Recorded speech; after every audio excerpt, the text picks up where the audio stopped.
Hello everyone, आज हम class 10th का सैम्पल क्वेश्चन पेपर करेंगे। ये सीबीएसई के द्वारा रिलीज़ किया गया क्वेश्चन पेपर है। और आपको पता है कि जो इस बार हमारा क्वेश्चन पेपर आएगा ये मैक्सिमम 40 मार्क्स का होगा और इसमें 3 सेक्शंस होंगे। फर्स्ट जो सेक्शन होगा उसमें 20 क्वेश्चंस होंगे और उसमें से आपको 16 क्वेश्चन अटैम्प्ट करने हैं।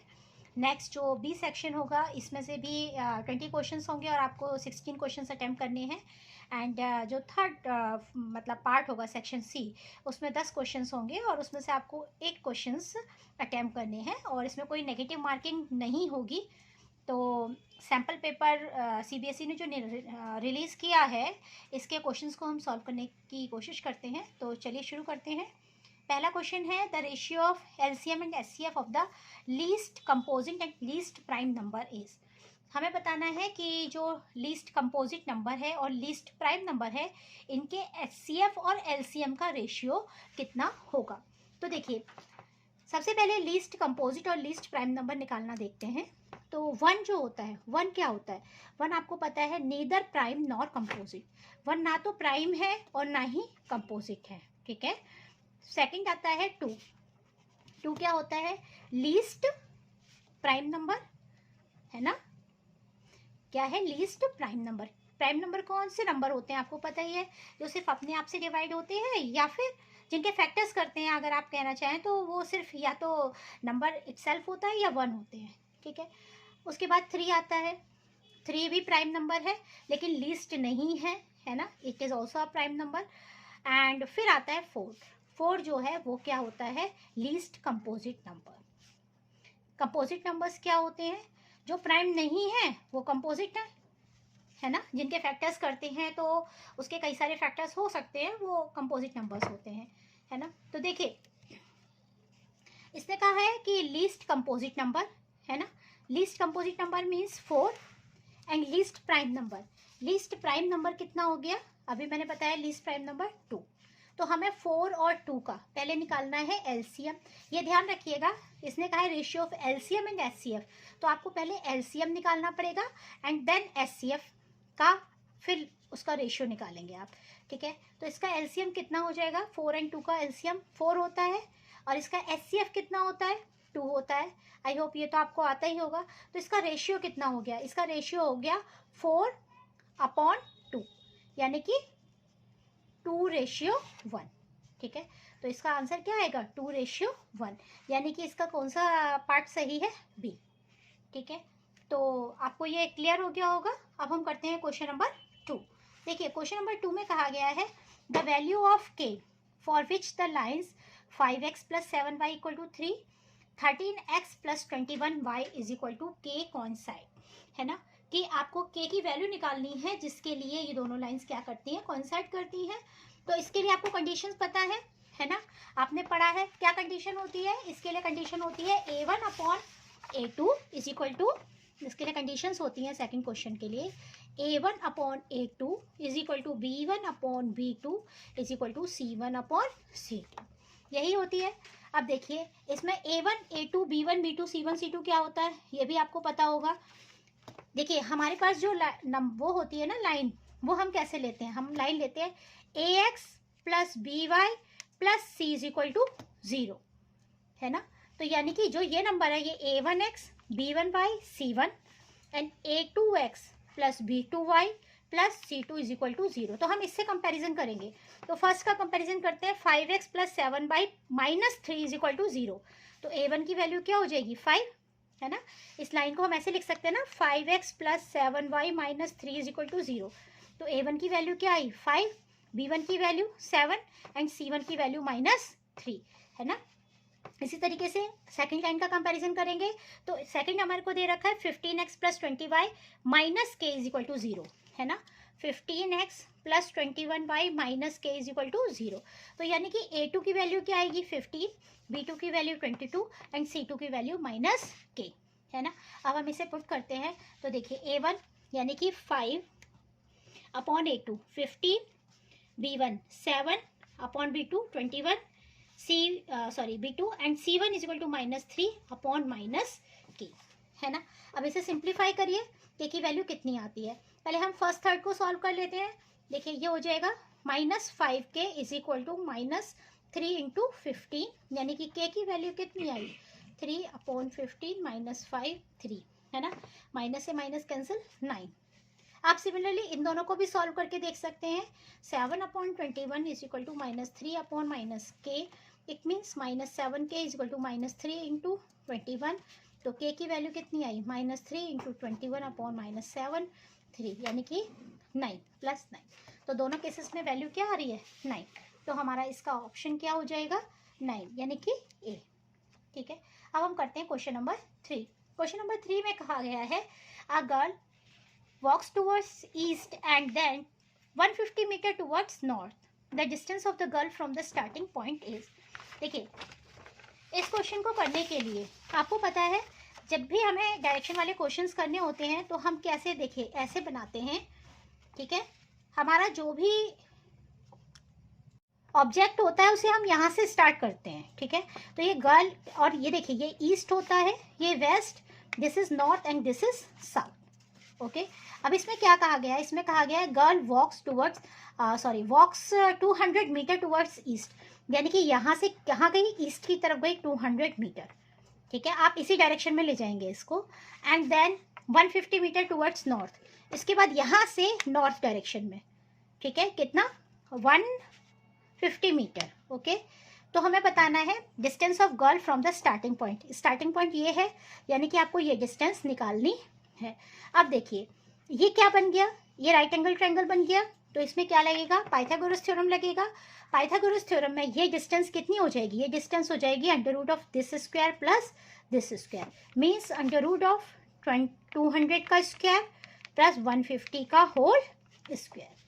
ठीक है, तो देखिए इसको सिंप्लीफाई करने का आप इसको पूरा मतलब इजीली मल्टीप्लाई करके सॉल्व कर सकते हैं, या फिर आप इसको इस तरीके से भी कर सकते हैं। 2 इंटू 100 का स्क्वायर लिख सकते हैं इसे, और इसे क्या लिख सकते हैं 1.5 इंटू 100 का स्क्वायर, है ना। तो देखिए मैं 100 का स्क्वायर दोनों में से बाहर निकाल लेती हूँ, तो ये हो जाएगा 2 स्क्वायर प्लस 1.5 का स्क्वायर अंडर रूट ऑफ। अब देखिए 100 का स्क्वायर है, इसका मतलब 100 तो बाहर आ गया, अंदर क्या बचा आपके पास 2 स्क्वायर प्लस 1.5 का स्क्वायर। ठीक, 100 2 का स्क्वायर कितना होता है 4, 1.5 का 2.25, यानी कि 100 इंटू अंडर रूट ऑफ 6.25, है ना। अब देखिए 6.25 यानी कि इसका अंडर रूट निकालेंगे तो क्या हो जाएगा 25 होता है 625 का, तो 100 इंटू 2.5, तो ये कितना हो जाएगा 250 मीटर। ठीक है, तो इसका आंसर आ जाएगा 250 मीटर, यानी कि ऑप्शन बी। तो आई होप आपको इतना क्लियर हो गया होगा। अब हम करते हैं क्वेश्चन नंबर 4। क्वेश्चन नंबर 4 में कहा गया है the length of the diagonals of a rhombus are 24 centimetre and 32 centimetre, then the length of the altitude of the rhombus is. देखिए रोम्बस की क्या खासियत होती है कि जो रोम्बस के डायगोनल्स होते हैं ना, वो एक दूसरे को बाइसेक्ट करते हैं एट 90 डिग्री, है ना। तो जो डायगोनल्स बाइसेक्ट करते हैं 90 डिग्री पर, पहली बात। दूसरी बात, जो रोम्बस का एरिया होता है वो क्या होता है हाफ d1 इंटू d2। देखिए मान लीजिए ये एक रोम्बस है ना, ये है। अब इसके डायगोनल्स एक दूसरे को मैंने क्या कहा बाइसेक्ट करते हैं एट 90 डिग्री। तो एक डायगोनल आपको दे रखा है 24 एंड एक 32, मान लीजिए ये 32 सेंटीमीटर है एंड ये वाला डायगोनल कितना है 24 सेंटीमीटर का है। तो एरिया ऑफ रोम्बस क्या हो जाएगा, हमें निकालना है ऑल्टीट्यूड, है ना, लेंथ ऑफ ऑल्टीट्यूड। तो देखिए यानी कि अगर हमें ये साइड मिल जाए तो हम एक परपेंडिकुलर ड्रॉ कर रहे हैं, ऑल्टीट्यूड ड्रॉ कर रहे हैं, तो हम इमेजनरी मान रहे हैं कि ये यहाँ से इसको टच करता है। ऑल्टीट्यूड मतलब 90 डिग्री, यानी कि हाइट ऑफ द रोम्बस हमको निकालना है।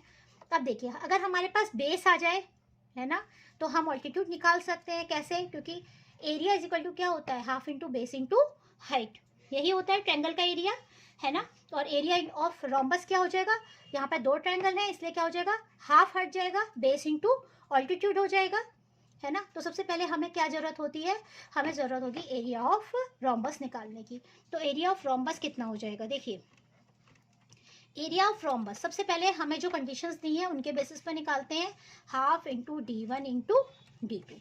तो हाफ इंटू 24 इंटू 32, है ना। तो हाफ इंटू 24 इंटू 32 कितना हो गया, देखिए 12, 12 2 24 एंड 12 3 36 एंड 2 38 है ना, इतना सेंटीमीटर स्क्वायर। ये इसका क्या हो गया, एरिया हो गया। अब देखिए हमें जो रोम्बस है इसका बेस मिलेगा, तभी तो हम बेस इंटू हाइट का फॉर्मूला लगा पाएंगे। तो ये साइड निकालने के लिए मैंने अभी आपको बताया, जो रोम्बस के डायगोनल्स होते हैं वो एक दूसरे को बाइसेक्ट करते हैं 90 डिग्री। इट मीन्स ये जो एंगल है ये 90 डिग्री है ना, और बाइसेक्ट करते हैं, इसका मतलब ये पूरा जब 32 है तो ये 16 हो जाएगा, और ये पूरा 24 है तो ये कितना हो जाएगा, 12 हो जाएगा। ये 16 है, ये 12 है, 90 डिग्री एंगल है, तो हम क्या लगाएंगे, पाइथागोरस थ्योरम लगाएंगे और हम बेस निकाल लेंगे। ठीक है, तो यानी कि जो साइड हो जाएगी और जो इसकी रोम्बस की वो कितनी हो जाएगी, साइड ऑफ द रोम्बस कितनी हो जाएगी, under root of half d1 square है ना, plus half d2 square. Half d1 मतलब 16, हाफ d2 मतलब 12, इसका अंडर रूट निकाला। 16 का स्क्वायर होता है 256, 12 का होता है 144, इसको ऐड करेंगे 5490 400, अंडर रूट निकाला 20 सेंटीमीटर, यानी कि जो हमारा बेस आया ये 20 सेंटीमीटर आ गया। ठीक है, अब हम एरिया का फॉर्मूला लगाएंगे, क्योंकि एरिया तो हमें पता है, क्योंकि ऑल्टीट्यूड निकालना है तो हमें एरिया का फॉर्मूला यूज़ करना पड़ेगा। देखिए एरिया ऑफ रोम्बस क्या हो जाएगा, एरिया ऑफ रोम्बस, एक फॉर्मूला तो हाफ d1 d2 होता है, दूसरा होता है बेस इंटू ऑल्टीट्यूड, है ना। जैसे ट्रायंगल का होता है half base into height, half लगता है, लेकिन इसके अंदर कितने ट्रायंगल्स बन रहे हैं, 2, तो इसलिए हमारे पास क्या हो जाएगा, बेस इंटू ऑल्टीट्यूड।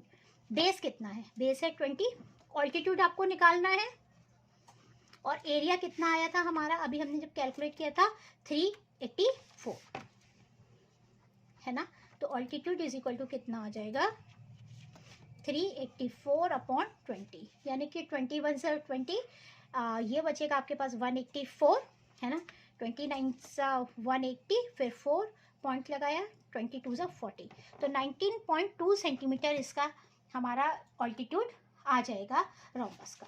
तो यानी कि हमारा जो क्वेश्चन नंबर 4 है इसका आंसर आएगा 19.2, इट मीन्स ऑप्शन डी है ना, ऑप्शन डी इसका करेक्ट है।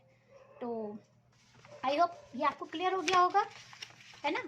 तो क्वेश्चंस इतने टफ नहीं है, अगर आप थोड़ा सा भी समझदारी से करेंगे तो क्वेश्चंस आप इजीली कर पाएंगे। अब हम करते हैं क्वेश्चन नंबर 5। क्वेश्चन नंबर 5 में कहा गया है, two fair coins are tossed, what is the probability of getting at the most one head.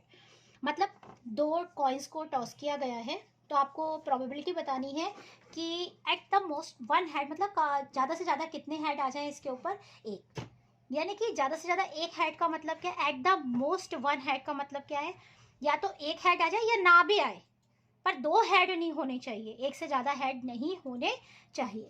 तो यानी कि सबसे पहले जो अगर हम 2 कॉइन को टॉस करते हैं तो जो ऑल द पॉसिबल आउटकम्स हैं वो कितने हैं, देखिए ऑल द पॉसिबल आउटकम्स जो हो जाएंगे, मतलब जो सारे पॉसिबल आउटकम्स हैं पहले वो देखते हैं। देखिए वो हो जाएंगे, अगर हम 2 को टॉस करते हैं या तो दोनों हेड आएंगे, या पहला हेड दूसरा टेल, या दूसरा टेल पहला हेड, या दोनों टेल, यही वाले आउटकम्स आते हैं। ठीक है, अच्छा, और हमें कौन से आउटकम्स चाहिए, हमारे जो फेवरेबल आउटकम्स हैं, है ना, हमें क्या चाहिए, जो फेवरेबल आउटकम्स हैं वो कितनी है, देखिए हमें चाहिए eight the most one head, मतलब ज़्यादा से ज़्यादा एक हेड, ज़्यादा कि ये हमारे लिए नहीं चलेगा क्योंकि ये एक से ज़्यादा हेड है, तो हमें ये एक हेड चल सकता है या फिर एक भी हेड नहीं होना चाहिए, तो हमारे लिए ये फेवरेबल आउटकम्स हो जाएंगे। तो इसकी प्रोबेबिलिटी कितनी हो जाएगी,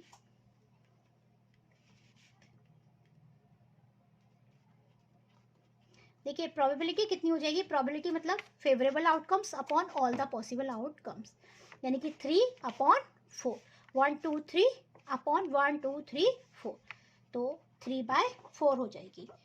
ठीक है, तो आपको ये क्लियर हो गया। अब हम आगे बढ़ते हैं, तो इसका जो ऑप्शन हो जाएगा वो हो जाएगा ए।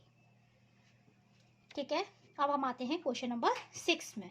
क्वेश्चन नंबर 6 में कहा गया है, triangle ABC is similar to triangle PQR, If AM and PN are altitudes of triangle ABC and triangle PQR respectively, and AB square and ratio PQ square is equal to 4:9, then AM ratio PN.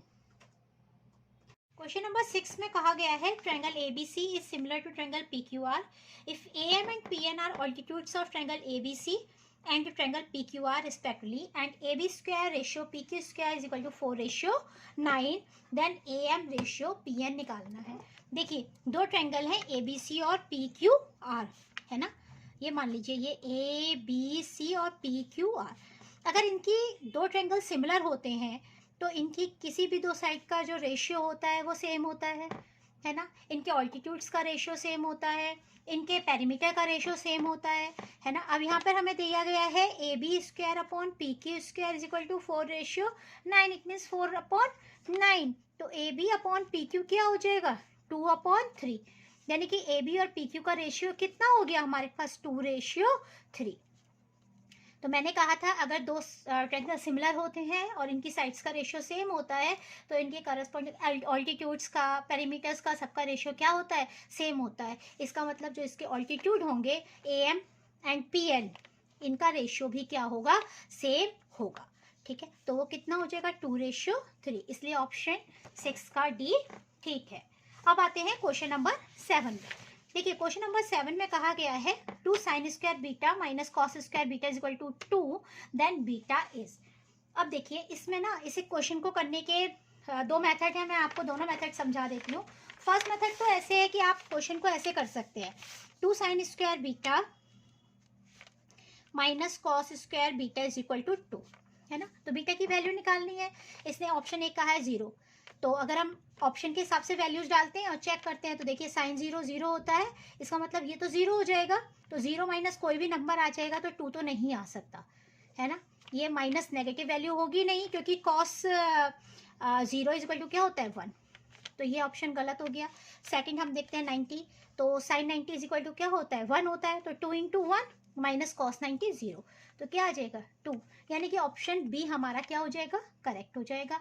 अगर आप ऐसे नहीं करना चाहते और आप formula लगा के, आइडेंटिटी लगा के करना चाहते हैं तो वैसे भी कर सकते हैं।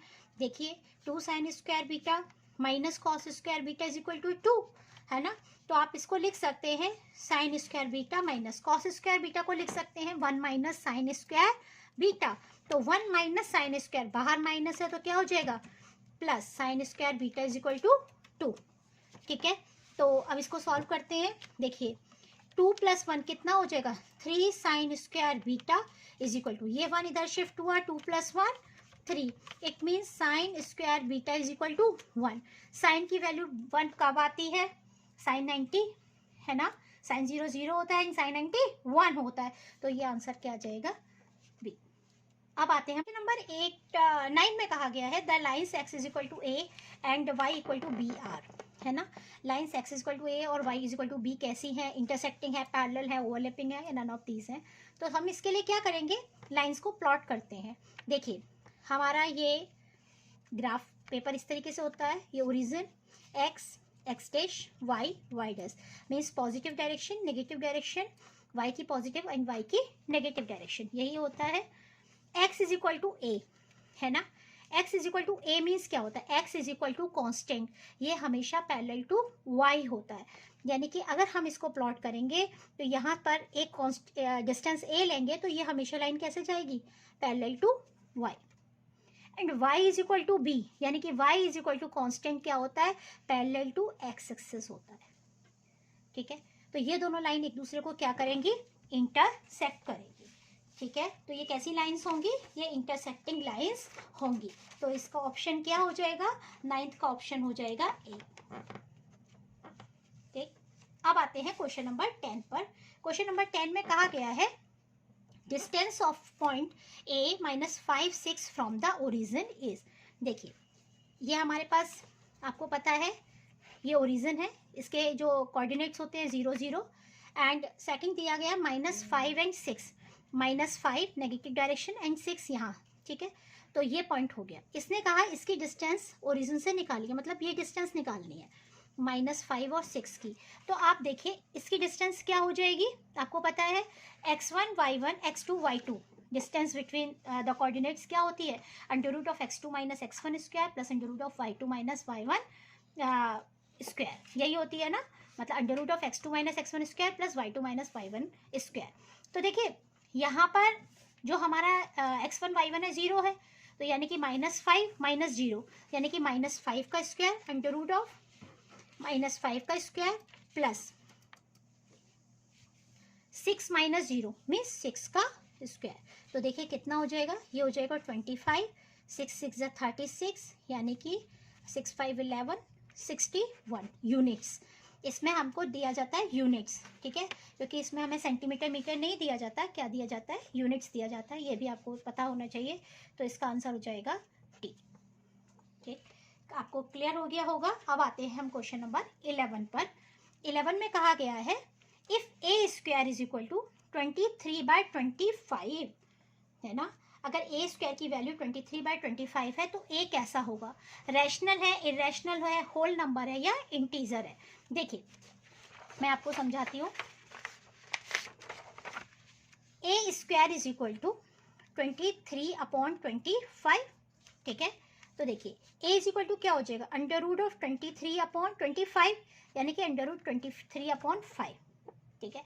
ये प्राइम नंबर्स का क्या है, अंडर रूट है, और ये एक इरेशनल नंबर है, इरेशनल अपॉन रैशनल क्या हो जाएगा, हमेशा एक इरेशनल नंबर होता है। तो इसका आंसर आ जाएगा बी। ठीक, आप हमेशा सिंप्लीफाई करिए और सिंप्लीफाई करने के बाद ही उसको फाइंड आउट करने की कोशिश कीजिए कि ये रैशनल होगा या इरेशनल होगा। तो 11th का हमारा जो आंसर आएगा वो आएगा बी। अब 12 में कहा गया है LCM of x and 18 is equal to 36 and HCF of x and 18 is equal to 2, then x की वैल्यू क्या होगी ये आपको फाइंड आउट करना है। तो आपने पढ़ा होगा कि अगर आपके पास दो नंबर हैं तो फर्स्ट नंबर है ना इनटू सेकंड नंबर है ना is equal to HCF of both the numbers and LCM of into LCM of both the numbers, यही होता है फॉर्मूला। देखिए दो नंबर्स क्या क्या है आपके पास, x और 18, इनका एचसीएफ कितना है 36 और 2, यही है। तो x की वैल्यू क्या हो जाएगी 36 इंटू 2/18, 18 2 ज़ा 36, 2 2 ज़ा 4, यानी कि x का वैल्यू आ जाएगा आपके पास 4, ठीक है। तो इसका ऑप्शन क्या हो जाएगा 4। अब आते हैं क्वेश्चन नंबर 13 पर। इन नंबर 13 में कहा गया है in triangle ABC right angle at B if tan A equal to √3 then cos A cos C माइनस sin A sin C, ठीक है। तो देखिए इस क्वेश्चन को कैसे करेंगे, इसने कहा है triangle ABC right angle at B, इस तरीके से ट्रायंगल ABC है यानी कि ये राइट एंगल है B पर, तो यहाँ पर ये 90 डिग्री का एंगल बनेगा, ठीक है ना। और इसी के साथ A और C आप ले सकते हैं ABC, ठीक है। इसने कहा है tan A is equal to √3 यानी कि ये एंगल √3 है। तो देखिए ये क्वेश्चन आप दो तरीके से कर सकते हैं, tan इक्वल टू √3 है तो ये कितने डिग्री की वैल्यू होती है, ये 60 डिग्री की वैल्यू होती है tan के केस में, मीन्स ये एंगल 60 डिग्री हो गया, ये 90 डिग्री हो गया, तो ये कितने डिग्री हो जाएगा 30 डिग्री हो जाएगा, और आप वैल्यूज पुट कर सकते हैं इसकी। या फिर आप ऐसे कर सकते हैं tan A इक्वल टू √3 है ना, तो √3 को क्या लिख सकते हैं √3/1 है ना। tan इज इक्वल टू क्या होता है परपेंडिकुलर अपॉन बेस, यही होता है। तो यानी कि परपेंडिकुलर क्या हो गया, ये √3 है ना, अगर आप इसको लेना चाहें, और ये क्या हो गया 1 हो गया, √3 भी ले सकते हैं। तो AC की वैल्यू कितनी हो जाएगी, AC की वैल्यू हो जाएगी √3 का स्क्वायर प्लस 1 का स्क्वायर, है ना, √3 का स्क्वायर प्लस 1 का स्क्वायर, इट मीन्स √3 प्लस 1 यानी √4 यानी कि 2, ठीक। तो देखिए अगर हम एंगल वाले वैल्यूज तरीके से करेंगे तो मैं आपको करके दिखा देती हूँ, और अगर हम वैल्यूज डाल के करेंगे तो भी मैं करके दिखाती हूँ। पहला है cos A cos C माइनस sin A sin C। देखिए cos A means cos 60 degree है ना, cos 60 डिग्री, तो cos 60 की वैल्यू कितनी होती है, cos 60 की वैल्यू होती है 1/2, ठीक है। उसके बाद है cos C means cos 30, cos 30 की वैल्यू कितनी होती है, cos 30 की वैल्यू होती है √3/2, minus sin A means sin 60 की √3/2 एंड sin 30 की कितनी हो जाएगी 1/2, ठीक। तो यानी कि ये कैंसिल आउट हो जाएगा, कितना आंसर आ जाएगा इसका 0। या तो आप ऐसे कर लीजिए, और अगर आप ऐसे नहीं करना चाहते, वैल्यूज से करना चाहते हैं, तो वैसे भी कर लेते हैं।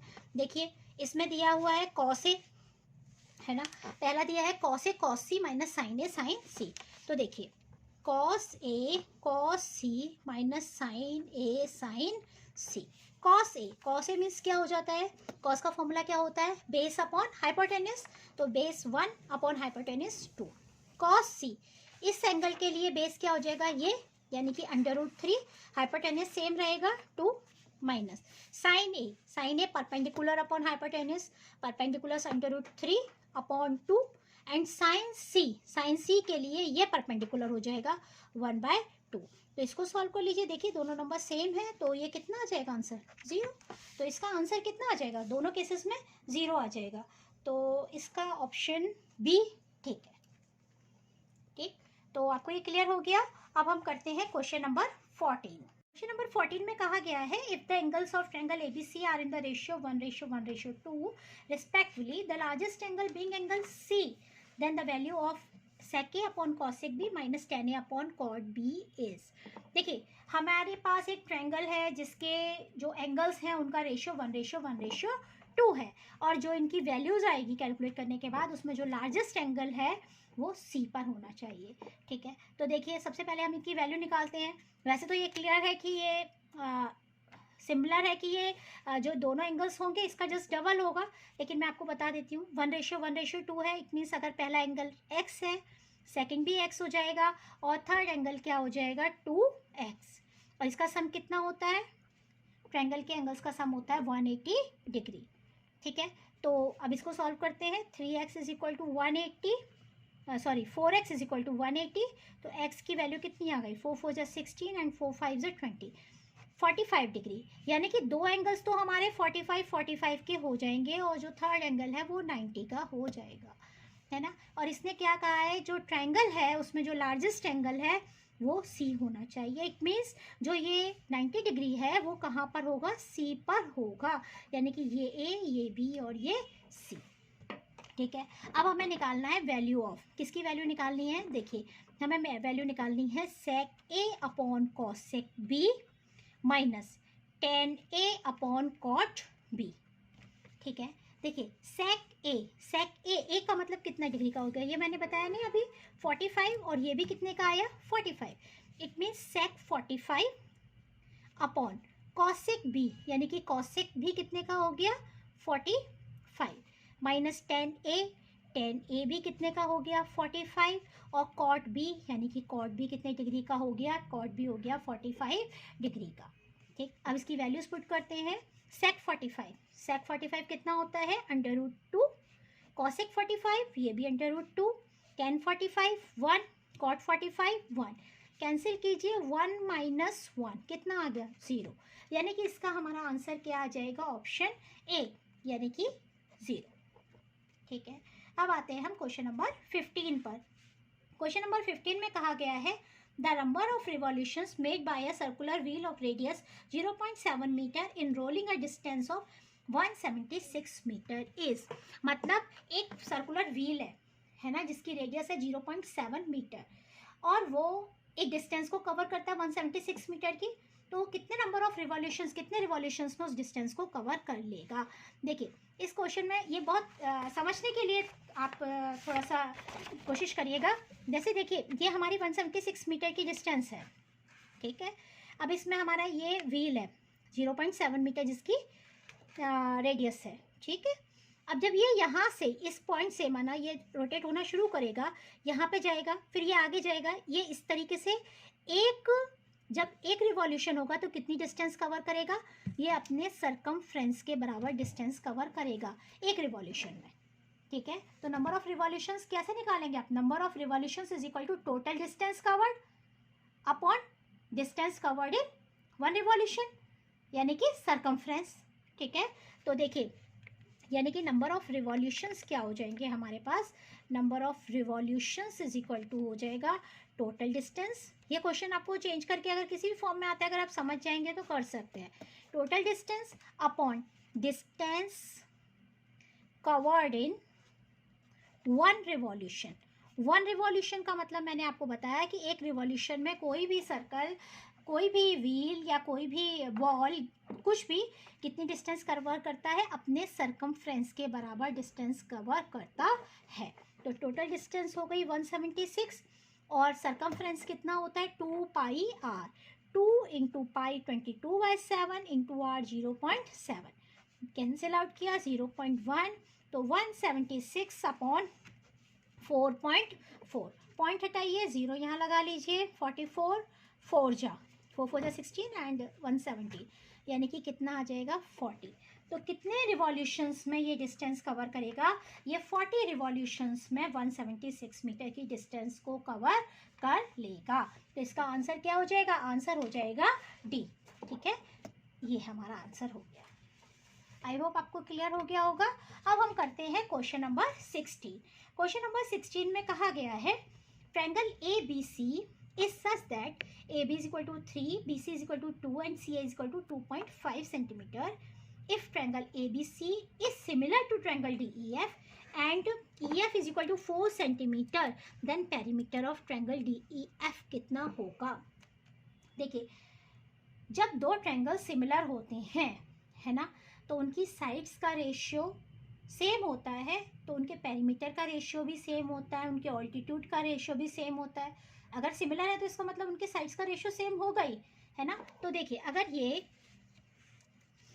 ए बी सी है ट्रायंगल और ये ट्रायंगल डी ई एफ है, ठीक है, तो इसका इसने कहा ये 3 है, बी सी 2 है, सी एफ 2.5 है and A B C D E F. इसका मतलब ये जो हमारी साइड है A B side D E के साथ कंपेयर करेंगे, B C side E F के साथ और C A side D F के साथ कंपेयर करेंगे।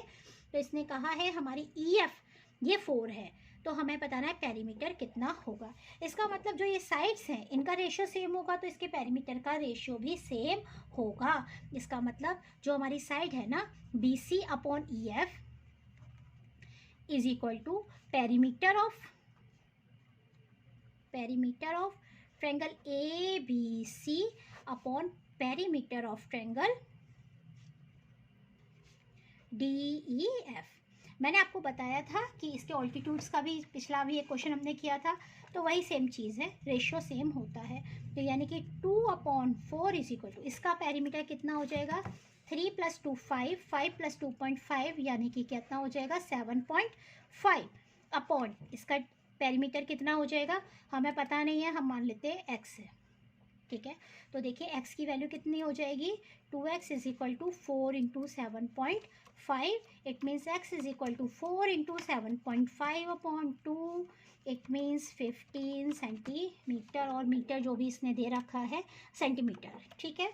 तो यानी कि इसका पेरीमीटर 15 सेंटीमीटर हो जाएगा, ठीक। तो यानी कि इसका आंसर जो आएगा 16 का हमारा आएगा ऑप्शन नंबर बी, ठीक। 16 का कौन सा ऑप्शन आएगा, ऑप्शन नंबर बी, ये हमारा करेक्ट आंसर है। नंबर 17 में कहा गया है in the figure if D E is parallel to B C, है ना, and A D is equal to 3 centimetre, B D is equal to 4, B C is equal to 40, then D E is equal to कितना होगा। सबसे पहले देखिए triangle A B C है ये हमारे पास, देखिए ये ट्रायंगल ए बी सी है ना, और इसमें कहा है जो डी ई है ये पैरेलल है बी सी के, है ना। तो देखिए अगर डी ई पैरेलल है बी सी के, तो इन दोनों ट्रायंगल की अगर हम बात करते हैं ना ए डी ई और ए बी सी, अगर मैं इसको ऐसे बनाती हूँ ना, ये या इसी में समझ लीजिए कि ए तो दोनों ट्रायंगल्स के अंदर कॉमन है, तो ए की वैल्यू तो दोनों ट्रायंगल के लिए सेम है। दूसरा देखिए जब ये इसके पैरेलल है तो ये एंगल और ये एंगल क्या होगा, बराबर होगा, करस्पॉन्डिंग एंगल्स, एंड सिमिलरली ये एंगल और ये एंगल भी आपस में क्या होंगे, बराबर। इसका मतलब जो ट्रायंगल ए डी ही है इसका angle A triangle A B C के एंगल ए के बराबर होगा, ट्रायंगल ए डी ई का angle D triangle A B C के एंगल बी के बराबर होगा, और ट्रायंगल ए डी ई का angle E triangle A B C के एंगल सी के बराबर होगा। इसका मतलब ए डी ई और ट्रायंगल ए बी सी दोनों कैसे होंगे, सिमिलर ट्रायंगल्स होंगे। अगर दोनों ट्रायंगल्स सिमिलर्स हैं तो इनकी साइड्स का रेशियो भी क्या होगा, सेम होगा। इसका मतलब इस ट्रायंगल की पहले हम छोटे ट्रायंगल की साइड्स लें तो ए डी अपॉन बड़े ट्रायंगल की ए बी करस्पॉन्डिंग साइड्स लेते हैं। इसकी साइड DE, तो इसकी साइड BC, एंड इसकी साइड AE, तो इसकी साइड AC, ये क्या होंगी, बराबर होंगी। अब इसमें हम वैल्यूज पुट करते हैं और हमें DE निकालना है, तो हम DE कैलकुलेट करते हैं। देखिए AD की वैल्यू कितनी दी गई है, AD दिया गया है हमें 3, तो 3 अपॉन AB का मतलब क्या हो गया, AD प्लस BD, है ना। AD हमारे पास 3 है और BD है 4, यानी कि 3 + 4 कितना हो गया, 7। ठीक, उसके बाद है DE अपॉन BC। देखिए BC तो हमें दिया गया है 14 और DE नहीं दिया गया, तो DE अपॉन 14। अब हमें AE AC की वैल्यू डालने की ज़रूरत नहीं है, क्योंकि हम इसी से कैलकुलेट करके निकाल सकते हैं ना।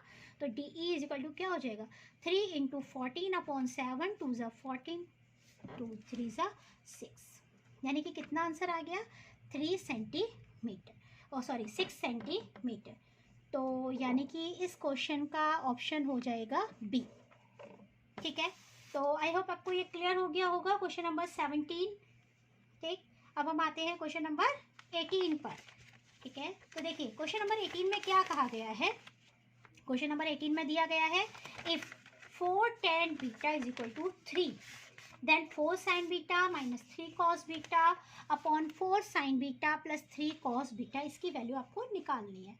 देखिए इसको आप कई तरह से कर सकते हैं, जैसे इसने कहा है 4 tan बीटा = 3, ये कहा गया है हमें। ठीक है, तो देखिए 4 tan बीटा यानी कि tan बीटा की वैल्यू कितनी हो जाएगी, 3/4। या तो आप ऐसा करिए, ट्रायंगल ड्रॉ कीजिए, है ना, ये बीटा लीजिए और ये बीटा लेने के बाद 3/4, तो इसको 3, इसको 4, और फिर उसके बाद आप इसकी वैल्यू निकालिए 5, वैल्यूज पुट करिए, निकाल लीजिए। या फिर अगर आप ऐसा नहीं करना चाहते तो एक और ऑप्शन है आपके पास, ये है 4 sin beta minus 3 cos beta upon 4 sin beta plus 3 cos beta, है ना।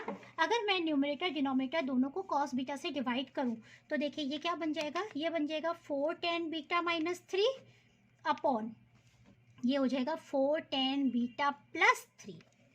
ठीक है, और tan बीटा की वैल्यू तो आपके पास है 3/4, तो आप डाल सकते हैं। तो ये क्या हो जाएगा, 4 × 3/4 minus 3 upon 4 × 3/4 plus 3, 4 4 cancel, 4 4 cancel, ऊपर क्या आया 3 - 3 और नीचे आया 3 + 3, 3 - 3 0, 3 + 3 6, यानी कि 0/6 की वैल्यू क्या आ गई, 0, यानी कि इसका ऑप्शन भी हमारे पास आएगा 0। कई सारे क्वेश्चंस के आंसर हमारे 0 में आ रहे हैं, आपने गौर किया, देखिए ये भी आया हमारे पास 0। अब हम करते हैं क्वेश्चन नंबर 19। क्वेश्चन नंबर 19 में कहा गया है, one equation of a pair of dependent linear equation is -5x + 7y = 2, the second equation can be. सबसे पहले इसने कहा है कि जो हमारा pair of dependent linear equation है उनमें से एक इक्वेशन तो ये है, तो आपको बताना है दूसरी इक्वेशन क्या होगी। तो सबसे पहले डिपेंडेंट लीनियर इक्वेशन क्या होती है।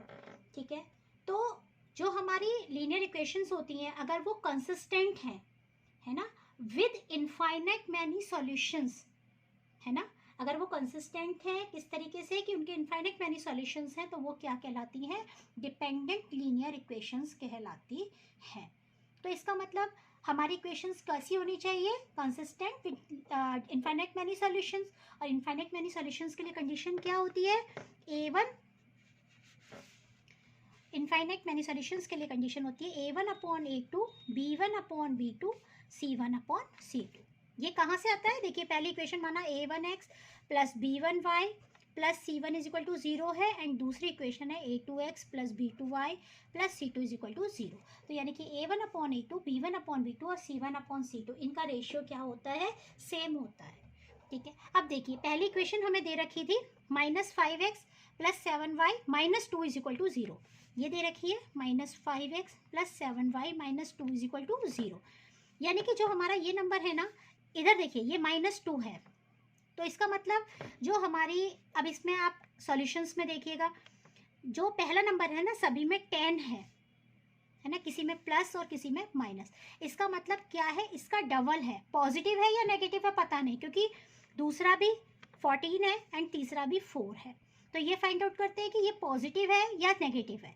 ठीक है, यानी कि जो हमारी डिपेंडेंट लीनियर इक्वेशंस होंगी उनके रेशियो सेम होते हैं, इसका मतलब वो क्या होगा कि इसको किसी और कोफिशिएंट से भी क्या किया गया है, मल्टीप्लाई किया गया है।